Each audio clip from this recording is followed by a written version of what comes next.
All right, good people. This is Marsha Kerr, Talley, and I am back in business for a little while there. I could not access my microphone, and so I was using that as an excuse not to get on here and talk to the people. But in the meantime, I was not completely like doing nothing.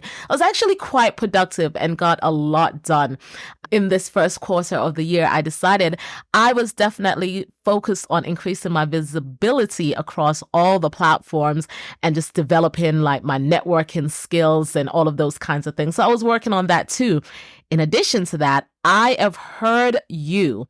I have heard you tell me that if I had more guests or had guests on the podcast and having different discussions and so on and so forth, things I've thought about before, but was definitely confirmed by you that this podcast will be more interested and more engaging. It's not that you don't like what I'm talking about, but I think it adds another layer to the whole conversation when I'm actually having a conversation with someone else. So I hear you, and so I'm going to put it out there to you. If you would like to be a guest right here on Marsha Kerr Talley's Candid Conversations podcast, please let me know. I'd love to have you. I like talking about topics on education, on relationships, on intimacy. I like to have those candid conversations about how you are turning your pain into passion, how you're turning it all around when it looks like everything is not going your way. You feel like you can't get out, where you feel like you're emotionally trapped,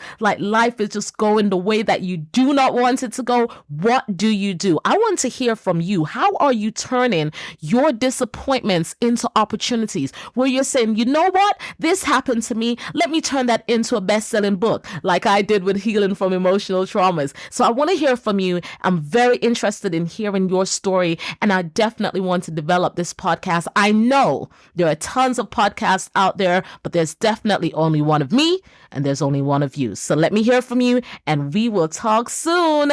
I am looking forward to it. I'm so excited for the rest of March. This is still Glory Year 2024. Let's go.